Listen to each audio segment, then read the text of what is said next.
নানুর বাড়ির কথা কি বলবো, সব সময় তো নানুর বাড়িতে যাই, আদর আপ্যায়ন এখন পর্যন্ত সব সময় আমরা পেয়ে আসতেছি। আসসালামু আলাইকুম এভরিওয়ান, সবাই কেমন আছেন? আশা করি সবাই ভালো আছেন। বড় খালার বাসা থেকে যখন আমরা রওনা দিছি নানুর বাড়ির উদ্দেশ্যে, নানুর বাড়ির কাছাকাছি আসতেই বড় খালামা বলতেছে যে ছোট আন্টির বাসায় নামতে, কারণ আমার নানুর বাড়ির পাশেই হচ্ছে ছোট আন্টির বাসা। আমাদের বাসার কাছাকাছি সবাই শহরে থাকে, তারপর গ্রামের বাড়িতে সবারই একটা করে বাড়ি আছে, তো সেজন্য কাছাকাছি বাড়িগুলা। সবাই কিন্তু গাছপ্রেমী মানুষ, সবাই বাড়িতে কিছু না কিছু গাছ লাগায়। তো এখানেও দেখলাম যে ছোট খালা অনেকগুলা গাছ এখানে লাগাইছে, ফুলের গাছ, খুবই ভালো লাগছিল। ছোট খালার বাড়িতে আমরা বেশিক্ষণ থাকি নাই, অল্প কিছুক্ষণ ছিলাম।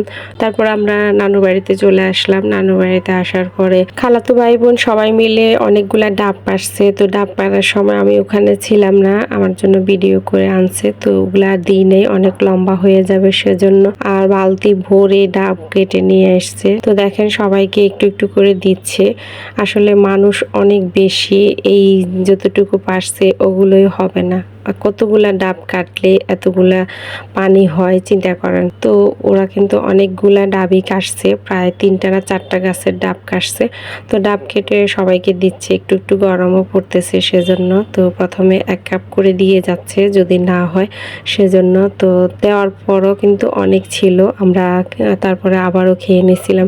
এরপরে দেখলাম যে একটা মামার ঘর থেকে আবার নাস্তা বানায় নিয়ে আসছে। আসলে আমরা হুট করে গেছি, সবাই আমাদেরকে দেখে অবাক, আর আগে থেকে তেমন একটা প্রস্তুতি ছিল না, সেজন্য ওনারা রান্না বান্না করতে একটু হিমশিম খেয়ে গেছে। তারপর অনেক আইটেম করছে, দেশি মুরগি, নিজেদের ঘরের পালা মুরগি রান্না করছে, তারপর ডিম করলো, আর দেশি আবার নিজেদের ক্ষেতের টক করছে, সবজি করছে, পোলাও করছে, ভাত করছে, এগুলো তো আছেই। সবার মোটামুটি খাওয়া দাওয়া শেষ, গল্প করতেছিল বসে বসে। পরে আমি বললাম যে আম্মু আর বড় খালাকে বললাম যে চলেন আমাদের বাড়ির দিকে একটু যাই, হেঁটে আসি, খাওয়া দাওয়া তো অনেক হয়েছে। পরে সবাই মিলে একটু বের হয়েছি হাঁটতে, পুকুরে পাড় দিয়ে আস্তে আস্তে করে আমাদের বাড়ির দিকে যাচ্ছি। যেহেতু আমাদের বাড়িটা হচ্ছে নানুর বাড়ির পাশেই, এই যে আমাদের বাড়িটা দেখা যাচ্ছে, তো সেজন্য আমরা আমার নানুর বাড়ির উপর দিয়ে যাই। তো এদিক দিয়ে আবার আমার মামাদের জন্য ছোট ছোট করে পুকুর কাটা হয়েছে মাছ চাষ করার জন্য, তো সেখান দিয়ে চলে যাচ্ছি আমরা।